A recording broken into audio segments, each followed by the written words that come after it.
Blizzard, you are out of touch with your communities. And it's in all caps lock. The thumbnail is red. Look at that face.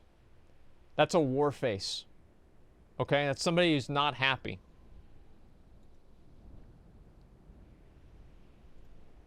Let me turn this off real quick, the ambient sounds. I like those a lot, but it doesn't really make sense here.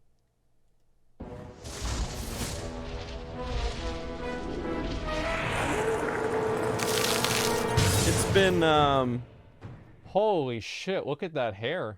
This guy looks like a Viking blacksmith. And look at, No, I'm telling you. look at his shirt, Norse Fitness. I love it. He has completely changed in the last like year or so. He's like, ascended, man. I don't know what he's doing or like what changed or what like snapped inside of him, but holy fuck, dude! Like, I want to meet him like IRL. It's really too bad. Like, yeah, he's one of the people that I do wish lived in Austin or something. Like, I think I'd hang out with Nixxiom a lot. Oh, he stopped been pretty playing WoW. crazy since this BlizzCon ended, to say the least. Some people thought this BlizzCon was pretty cool, it was pretty great. Other people thought it was absolutely terrible. And the people that thought it was absolutely terrible have good reason to think it was absolutely terrible. I don't think you guys necessarily need a video from me detailing why this BlizzCon had its disappointing side, but what I would like to make a video on is how Blizzard, although they've been getting better at addressing their community concerns and shaping their business model to the needs and wants of their communities, Blizzard is still struggling, it seems, to really connect with the people that make Blizzard games.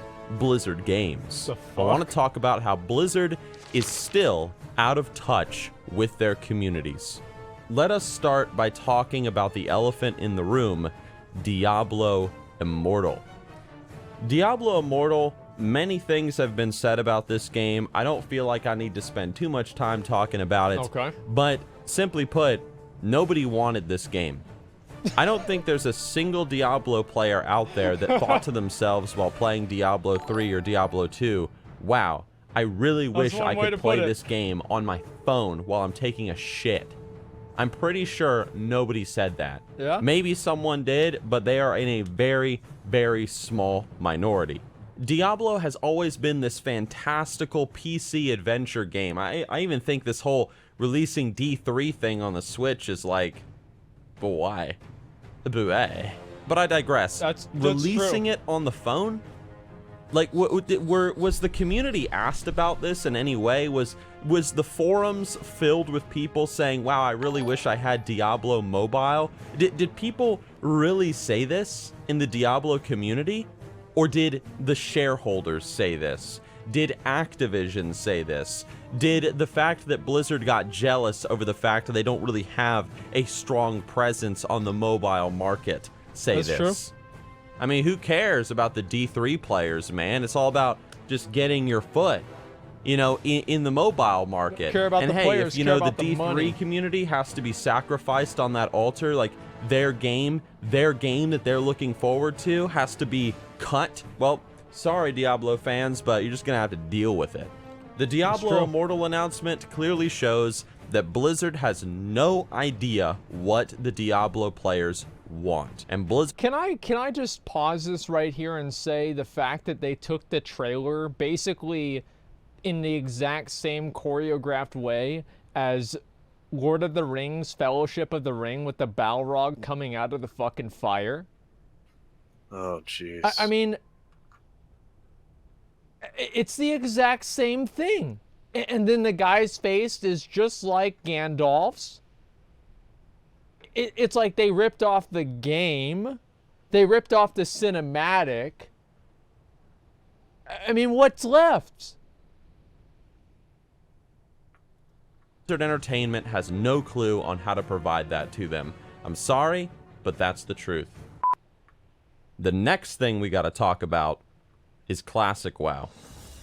Blizzard has shown that they definitely have listened in many ways in regards to recreating Classic as it was. Yes. However, Blizzard seems to be still disconnected from their Classic WoW community, including people like me, with some of the comments that they made at BlizzCon and some of the comments that have been popping up on the various WoW forums.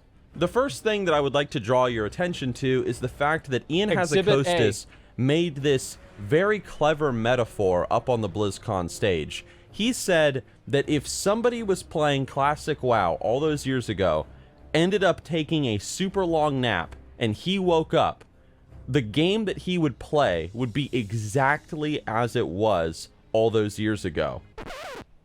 But... And that's it. Right there. But what, Blizzard? You're recreating Classic WoW as it was back in the day. Why is there a but included in that statement? You see, as soon as you say that, you lose players like me. You lose the entire Classic WoW community, the people that are going to play it religiously and loyally, because the presence of that but means that whatever it is you're about to pump out is not going to be Classic WoW. It's not. It's going to be a modded, modern, quality of life changed Classic WoW. And what am I talking about? Well, let's talk about the two things that are coming out in Classic WoW, apparently, that Blizzard has talked about. The first thing that Blizzard talked about at BlizzCon was loot sharing. Ooh, that's my favorite thing. Being a thing in Classic WoW. Now, first and foremost, loot sharing did not exist in Classic WoW. And if you don't know what it is, essentially, everybody likes sharing. If me and you are doing a dungeon and an item drops, like let's say a sword, and I'm a warrior and you're a mage, and you accidentally need on it, and you get it, even though I needed it because I'm the warrior, well, we will have a 2-hour window, just like in WoW today, where I can trade you, or you can trade me that sword, and no harm done. Now that sounds all fine and dandy, but here's the problem. It's not Classic. It's not. And some of you more modern WoW players might be thinking to yourselves, well, what's the big deal, Nixxiom? What's the big deal? Well, there's two big deals. Number one, for you. it's not Just Classic. a second. Let me pause. Who said that? Someone literally said that in chat. Tay-A-I-Y-A. Who cares? It's not a big deal. See? He predicted you. He knew what you were going to say. And he's about to fucking come back at you so fucking hard. Listen to this right now. Turn up your monitor. So, shouldn't be in the game. Just that simple. Number two, however, it removes the possibility of ninja looting. And ninja looting, yes, it is a negative, but that's just the thing. It makes the community feel more like a living, breathing community. There are really good people that will give up the potential of picking up that sword in order to give it to somebody else. But there are also those assholes that'll steal that sword from you, and then they get blacklisted by their community. Nobody wants to invite them to their guilds. Nobody wants to invite them to their groups. And it makes the community feel alive. There are good people. There are bad people. Good players, bad players, and so on and so forth. It makes it feel real. The next thing that Blizzard talked about, especially on the forums, was the presence of sharding in Classic WoW. Now, they said that sharding was specifically a demo thing, and phasing would be a demo thing. However, Blizzard made comments on the forums stating that when Classic WoW comes out, there might be sharding in the starting zones. And let me be one of many Classic voices to say this. No. No. No. No. Sharding and phasing did not exist in Classic back in the day, and it should not exist on the servers. I know you guys are sitting there thinking, my God, Nixxiom, like, you're going to be competing against that hunter, that mage, and that warlock, you know, for those mobs. That's right. You know, you're going to be trying to kill those Defias guys, and you're going to have those 3 dudes trying to take the same exact mobs you are. Exactly. Because that is what makes Classic WoW special. That's what makes it awesome. You see, you might be questing, and those 3 people are tagging your mobs, taking your stuff, and it's frustrating. Yeah, it's frustrating. But you know what? Because it's frustrating, because those people are taking your shit, you get an idea in your head. And you know what that idea is? You say to them in /S, you say, hey guys, we're all doing the same quest. You want to group up? Remember how in many of my other videos I've talked about how Classic WoW with other people? forces social interaction in many ways? Who is this one guy? of them.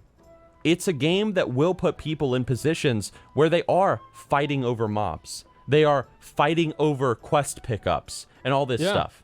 And because of that, people will naturally group up. And while they're doing the quest, killing those raptors, picking up that stolen silver, whatever, while they're doing that, there is the opportunity there for social interaction, for those players to meet each other, properly get to know one another, and add each other on their friends list. And sharding goes completely against this, because it means that I'm not going to see that hunter or that mage or that warrior. Or maybe I'll just see that warrior. You know, just him. And me and him are killing kobolds, and we don't even need to group up. We're fine. There's plenty of kobolds for both of us. Sharding eliminates this. It eliminates the possibility of people grouping up because they don't even see each other. MMORPGs are not supposed to be single-player experiences, and sharding and phasing helps make the game easier because you're not competing against other players, and it makes the game able to be played in a single-player manner. And ain't no classic fanboy got time for that chicken shit bullshit. Blizzard, it is very simple. Boys. When it comes to Diablo, people don't want Diablo mobile. I don't know what the fuck you were thinking. And when it comes to classic WoW, no true classic fanboy wants to see like frickin' sharding in there or loot sharing in there. Like, no, you're getting rid. Blizzard, you are out of touch with your community. When you say you're making a new Diablo game, you don't make Diablo mobile, okay? The Diablo people don't want that shit. They're the biggest and when you nerds say, in the whole oh, convention. hey, we're gonna recreate Classic exactly as it was, you don't throw sharding in there and throw in loot trading and throw in some old bullshit that was not in Classic. How fucking hard is that to understand? Now, to Blizzard's credit, they've been failing in some areas, they've been doing good in others. In patch 8.1 in World of Warcraft, a lot of the concerns that people have had about the game, the Azerite system, the island expeditions, all that stuff, a lot of it is being addressed in the next patch. And hey, credit where credit is due. True. Well done, Blizzard. However, Blizzard just isn't quite there yet. They're listening in some regards, they're not listening in others. Blizzard, you're my favorite company ever. You always will be. And I always want the best from you. So, those are my thoughts, guys. Let me know what you think down in the comment section below. Do you think that Blizzard is very disconnected from their communities, or do you think this is just kind of a hiccup? Just a kind of a hiccup situation. Let me know down below. Thank you guys for watching. Stay tuned for more, and I'll see ya. That's true. So, there's the video, by the way. I want to link it to you guys so you can see it. Go give it a like or whatever. Was he right? Yeah. I think so. I mean, I think with a lot of ways. So, basically, the sharding, here's the way I look at with the sharding, is that I don't think the sharding is really, like, for a couple of days or a week or whatever at the beginning, it's like, I don't really care. It's whatever to me. I don't want them to do it. I'd rather the servers are just completely overpopulated. I would prefer that. But if they did do sharding, it's not really going to be a big deal. I think it kind of makes sense. The loot trading, I think, is actually a very bad idea. There's loot trading doesn't get rid of ninja looting. It actually makes it worse. That's true. Ninja looting made vanilla good. Now I've heard it all. True, bro. Wait, no, that's no. What downvote? Now I've heard that is completely true. Wait, what do you mean? Like, ninja looting is what made everything special. It's because it adds that level of trust. What is it that people don't understand about these psychological elements, man? All the problems are because I don't know. They don't understand. You could probably do a case study on why people think that curated experiences, social experiences is good versus bad. Like, having ninja looting in the game is a bad experience. Getting your shit taken is bad. But at the same time, it creates a dynamic of the game that makes it feel real. And that's what drives people to continue to play. It's what sucks people in. Don't you want to be sucked up? Yeah. I mean, yeah.